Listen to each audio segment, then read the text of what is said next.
senhor citou o fato de incluir, enquadrar organizações criminosas como grupos terroristas, né? Tem essa discussão de os Estados Unidos talvez fazer isso, e existem algumas discussões no meio jurídico que isso poderia causar alguma interferência aqui. E também dentro do PL que foi discutido anti-facção, tinha essa medida incluída, mas ela foi retirada. Você, como pré-candidato, se eleito, você vai defender que os grupos terroristas, as organizações criminosas sejam considerados grupos terroristas no Brasil?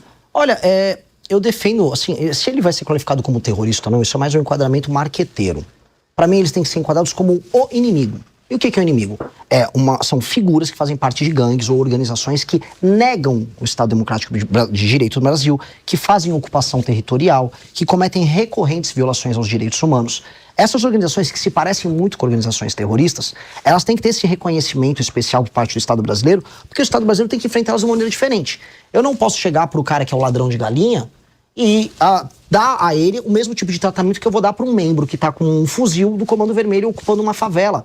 Ou um prefeito na cidade de Santa Quitéria, no Ceará, que faz basicamente um acordo com o Comando Vermelho e impede as pessoas de votarem em candidatos adversários, senão o Comando Vermelho bate na porta da casa dessa pessoa. O enquadramento jurídico para eles é diferente. Essas pessoas negam o Estado Democrático de Direito no Brasil. Se os Estados Unidos gostam ou não gostam disso, isso é problema dos Estados Unidos. Até porque esse interesse deles sobre isso é bem recente. E se os Estados Unidos quiserem ser parceiros da América Latina no enfrentamento ao crime organizado, dependendo da parceria, pode ser bem-vindo. Eu acho que o Brasil tem que retomar o próprio território, ou seja, retomar as pessoas que estão sob o comando do crime organizado e depois, reorganizando as próprias forças armadas e reorganizando as próprias contas públicas, se tornar uma força pacificadora da região. E, inclusive, impedir que os Estados Unidos façam isso. Quem tem que ser o grande líder político, quem tem que ser o macho alfa aqui da América do Sul, é o Brasil. E esse é um papel nosso. A gente está permitindo, inclusive, que os Estados Unidos façam isso, o que pra gente é humilhante. Ortúlio. Renan, vamos mudar um pouco de assunto e falar agora de viabilidade eleitoral. Veja, você tem se destacado muito entre os jovens, né? Essa subida sua se deve em muita medida às ideias e tudo mais, mas também ao seu sucesso com o público jovem. E a gente sabe que a política estratégica, ela vive de duas coisas, ideia e comunicação, né? Não basta ter ideia e não ter comunicação, e ter comunicação e não ter ideia, né? Estrategicamente você tem que ter esse binômio. Como é que você vai fazer para conversar com as pessoas mais velhas, conservadoras, religiosas, aquelas pessoas que em certa medida não se identificam com o perfil dos membros hoje do Partido à Missão? Pode até se identificar com as ideias, mas às vezes nem conhece as ideias e a forma de comunicação não os aproxima. E apostar que os jovens indiretamente vão cumprir esse papel pode não ser uma estratégia vencedora. Como que você avalia essa questão? Quando eu decidi ser pré-candidato à presidência e conversei com o nosso time, eu falei muito com as pessoas, olha, a gente não dispõe de meios que permitam que a gente chegue nas pessoas de maneira clássica. Eu não tenho acesso à televisão como os candidatos grandes têm, eu não tenho o dinheiro para botar uma propaganda na televisão, para sair colocando outdoor por aí, eu não tenho nada. Eu sou um cara de classe média que vive num apartamento pequeno, que todo o dinheiro do trabalho que gero eu coloco no movimento e no próprio partido político faço essas coisas ficarem de pé. Portanto, eu farei uma campanha com o que eu tenho à disposição e falando sempre a verdade. Estou falando isso não porque eu quero dar uma de Don Quixote, mostrar que eu sou apenas idealista. Eu estou falando que quando você não tem nada a perder. E eu vou fazer apenas o que eu acredito no processo. Naturalmente, isso ressoa entre os mais jovens. Agora, como você colocou, e eu concordo contigo, isso também representa os valores das pessoas mais velhas. Essas pessoas estão em bolhas cognitivas, bolhas de algoritmo nas redes sociais, diferentes das nossas. Também tem uma barreira de entrada que uma parte importante dessas pessoas acha que nós somos comunistas porque nós somos de direita, mas não somos Bolsonaro. É natural. O problema é quando nossa mensagem chega. Eu sou o mais desconhecido dos pré-candidatos a presidente. A partir do momento que eu começar a chegar na casa das pessoas, como eu estou fazendo hoje agora aqui na Jovem Pan, quando eu vou nas rádios ao redor do Brasil, eu chego. E essas pessoas descobrem a mensagem e gostam. Então a resposta está em diminuir o desconhecimento, fazendo o que eu estou fazendo, que é rodando de carro Brasil. Se eu vou aguentar, aí é uma questão, assim, falam de burnout, esses cansaços, eu não posso me cansar, em tese eu sou jovem, mas eu vou trabalhar ao máximo, eu vou rodar de carro, eu vou em rádios, eu vou na mídia tradicional, e eu ainda acredito muito no papel da imprensa tradicional, e com base nisso eu vou começar a chegar no coração dessas pessoas mais velhas falando algo que está dentro do sistema de valores deles. Então, isso é meio que inevitável. Para te conhecer um pouquinho melhor, você é um liberal progressista ou é um liberal conservador em relação aos costumes? Ou não é nada disso? Eu sei, por exemplo, que você é católico. Pouquíssima gente sabe disso. É que eu não gosto. Então, de repente as pessoas não sabem disso. Às vezes a questão não é o conteúdo, mas a forma de comunicação. Então eu volto a perguntar, você é mais progressista ou mais conservador em relação à pauta de costumes? Eu sou uma pessoa de direita. Eu não gosto de me encaixar colocar nessas caixinhas. Eu sou um cara que tem uma banda de rock, que não gosta de andar todo arrumadinho. Ao mesmo tempo, eu sou uma pessoa que entende a necessidade de lei e ordem. Eu acredito na presença do transcendente na nossa vida. Eu acho que existem hierarquias de valores. Isso me coloca uma pessoa à direita. Agora, não me coloco... Porque o que seria um conservador em termos brasileiros? Aborto, por exemplo. A pauta do aborto, a gente é favorável à manutenção da legislação atual e contar esses movimentos feministas de hiperliberalização do aborto que existem. É uma pauta conservadora. É uma pauta conservadora, só que eu não levo isso de uma maneira moralista. Eu não vou ficar aqui fazendo... Por exemplo, eu sou católico, mas eu não vou ficar aparecendo numa igreja para fazer campanha todo dia. Eu acho que eu separo a minha esfera pessoal, existencial, da minha esfera política de trabalho. Eu tento fazer isso de uma maneira, vamos dizer, correta, para não ser invasivo e para não ficar fazendo propaganda. Porque existe um vício. A partir do momento que você começa a misturar essas coisas, você começa a ser um moralista. A partir do momento que você é um moralista, você cresce em redes sociais, mas isso vem com um preço. Que é o preço em algum momento de você ser eventualmente um hipócrita ou de você usar a fé e a confiança dos outros para amealhar, vamos dizer, dividendos políticos. Eu não quero fazer isso. Eu quero ganhar em cima das minhas ideias que resolvem o Brasil. Que são ideias que podem ser colocadas à direita. Agora, nunca fui, não sou um progressista e nem o serei, assim. Esse é o meu jeito de ser. O senhor cita muito a família de Bolsonaro, Flávio Bolsonaro e um pouco menos Lula. No jogo eleitoral, quem é o adversário? É Flávio ou é Lula? Eu não vou separar muito o Flávio como o Lula, porque os dois fazem parte do mesmo sistema corrupto. E os dois, em última instância, a gente pode colocar aqui, estão envolvidos direta ou indiretamente, tanto no escândalo do INSS quanto no escândalo do Banco Master. Então a gente começa a perceber que eles são parte de um arranjo político brasileiro, que é um arranjo meio que fracassado. É um arranjo que não consegue passar nada e que não tem mais imaginação no Brasil diferente. Então, no fundo, meu inimigo nessas eleições é a falta de imaginação do brasileiro. Nós não conseguimos mais imaginar um país que não tenha favela. Nós não conseguimos imaginar que a gente pode ser uma das 5 nações mais importantes do mundo, que é o que a gente nasceu para ser. O Brasil, em condições normais de temperatura e pressão, ele é para ser uma das 5 nações mais importantes do mundo. A gente já não se imagina assim. O Brasil não consegue imaginar que ele tem que ter rodovias com 5 faixas de cada lado ligando o São Paulo ao Rio. Você, na verdade, pega uma estradinha triste na Serra das Araras, indo de São Paulo para o Rio de Janeiro. A gente perdeu toda a ambição. A gente comemora quando sai uma ferrovia. Veja, a ferrovia é uma tecnologia do século XIX, não é exatamente... Né? O mundo está indo para o espaço, a gente está comemorando, nossa, talvez termine uma ferrovia. Então a gente perdeu completamente a ambição. Então quando eu falo de inimigo, eu estou só propondo coisas, ideias de futuro do Brasil. O Flávio e o Lula são coisas velhas. Eles só ficam repetindo aí os mesmos chavões. O Lula fica falando, é ditadura, o fascismo. Tá, os caras estão lá nos anos 60, 70. Flávio Bolsonaro é Salva Meu Pai, que também estava o pai dele nos anos 60 e 70. Eles só estavam em lados diferentes do PT. Eu não quero viver nos anos 70 e 70. Eu não quero viver nos anos 80 com a ditadura, com o fim da ditadura e com o começo da Constituição. Eu quero viver nos anos 2020, 2030. Eu quero saber quando o Brasil vai ter base no espaço. Eu quero saber quando o Brasil vai ser produtor de tecnologia na área de inteligência artificial. O senhor aceitando o Zema, o Ronaldo Caiado como ministro, não é também fazer uma ligação com esses nomes antigos que já estão vencidos no mercado da política? Eu não acho que essencialmente nem o Caiado nem o Zema sejam pessoas ruins.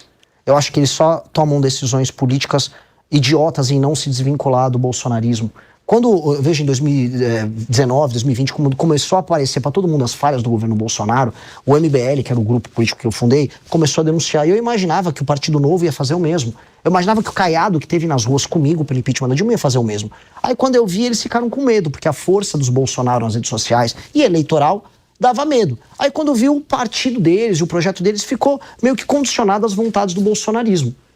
Eles não são pessoas más, mas falta essa coragem de fazer o que eu estou fazendo aqui, de avisar o rei tá nu. Não adianta a gente ser de direita, mas seguir um líder fraco como o Bolsonaro. Então, poxa, venham pro lado de cá, vamos construir um caminho. Claramente, se eles se unissem num projeto junto comigo, e as pesquisas estão mostrando isso, a gente pode apresentar um projeto de direita moderno e eficaz. Por mais que eu tenha discordâncias de coisas que aconteceram no governo do Zema, ou posturas do Caiado, poxa, eles têm coisas a agregar, seria legal pra caramba. Então, eu não tenho problema nisso. Terceira via? Não existe terceira via nesse sentido. Eu sou o candidato da direita, o Flávio é um candidato do centro, o Lula é um candidato do centro, e os outros dois, o Zema, o Caiado, eles estão candidatos, é o centro 2 e o centro 3. Né? É o cara que fica no banco de reservas do Flávio. E eles não têm que ser, eles são melhores do que o Flávio. O que eu falo pra esses dois eles são melhores essencialmente do que o Flávio. Eles são mais inteligentes, eles são mais capazes. Eu não conheço o envolvimento deles em escândalos de corrupção, como o caso do Flávio. Então, poxa, eles tinham que estar do lado certo. O lado certo da história nossa é romper com essa velharia aí. É romper com esse Flávio, com esse Valdemar. Tem que ficar falando de Valdemar da Costa Neto, levando a sério a opinião do Valdemar. O Valdemar não tem que ter uma opinião. O Valdemar ele tem que ter uma cela. Esse cara não dá. Eu vejo nas suas propostas um certo radicalismo, vamos dizer assim, no sentido de aumentar a repressão policial, né? Aquelas frases como eu vou matar se você não se render. Eu vejo também uma política de encarceramento maior, que, de certa medida, hoje a gente vive um cenário de guerra, né? Acho que morre mais pessoa aqui se bobear do que no Irã. Então, na Ucrânia, com certeza. Então, a gente até entende esse radicalismo. Agora, para além disso, existe uma outra questão que é a preventiva, porque o Brasil não tem hoje um efetivo policial, principalmente pelos estados, para dar conta de toda essa criminalidade. E a gente sabe que a criminalidade graça, reina, ela germina quando o Estado não se faz presente. A gente vê várias operações ali no Rio de Janeiro, com repressão dura, a polícia sai de lá, o crime volta em pouco tempo. Por quê? Porque não há ocupação ali dos espaços, né? E aí entra num ponto, diz que tem um ditado alemão que fala que o diabo mora nos detalhes, entra num ponto que é o seguinte: será que não é hora de reforçar mais as guardas municipais? Elas têm inteligência, têm câmeras, estão interligadas a serviços públicos, como hospitais, por exemplo, onde os bandidos chegam lá. Muitos municípios têm mais guarda municipal do que policial. Tem mais equipamento, mais viatura. Se olhar aqui na Grande São Paulo, você vai ver que os municípios ao redor têm mais efetivo que a própria Polícia Militar.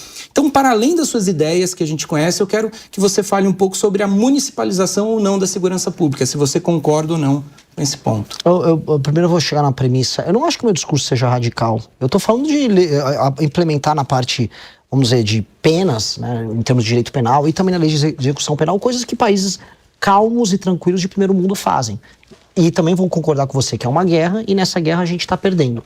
A municipalização, o uso das guardas civis, vamos falar, o uso de câmeras e sistemas, como a gente tem o Smart Sampa aqui em São Paulo, eu visitei uma versão dele em Pouso Alegre, sensacional, ajudam demais. Mas isso, se não for acompanhado paralelamente nas mudanças nas leis penais, nas leis de execução penal, com institutos de progressão de pena, maluquices, ou mesmo um juiz de garantia que dá uma canetada e não deixa o cara ser preso, faz com que o policial pegue o bandido vai, é detido e volta a cometer o crime logo em seguida. Então, a mudança das leis penais, elas não são radicais.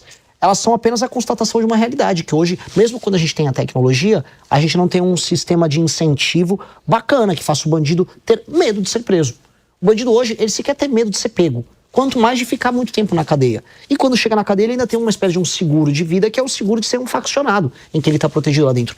Todas essas etapas da atividade econômica delituosa do bandido, elas têm que ser destruídas, que é o que a gente está propondo. A gente tem que destruir a facção dele, tem que destruir o domínio que essa facção tem dentro do presídio, a gente tem que destruir as leis fáceis, que permite que o cara faça um cálculo. Se eu for pego roubando o celular, não vai acontecer nada. Se eu usar um menor de idade, então, tá mais tranquilo. Toda essa lógica tem que ser desmontada. O uso do aparato municipal, óbvio que é muito bem-vindo. Adoro a ideia, mas eu vou colocar uma pequena ressalva de ordem prática. A maior parte dos municípios no Brasil são pouco ou nada sustentáveis do ponto de vista econômico-financeiro. Eles acabam dependendo de cidades polos, que inclusive fazem esses sistemas de monitoramento, para poder garantir, vamos dizer, um funcionamento legal. E é assim que o Comando Vermelho atua. Ele vê cidades no Nordeste pequenas que não têm capacidade de ter uma estrutura municipal de segurança funcional, e eles simplesmente tomam essas cidades. A tomativa que o Comando Vermelho e outras facções fazem em cidades pequenas no Nordeste se baseia na incapacidade econômica dessas cidades se sustentarem. Por isso que a destruição da facção em si, do plano de expansão, é um plano que tem que vir do governo federal. Então, concordo, acho bacana, mas isso passa de uma leitura holística da coisa. Entendendo que em alguns lugares nem vai ter municípios capazes de se sustentar para tocar isso. E o senhor defende a prisão perpétua?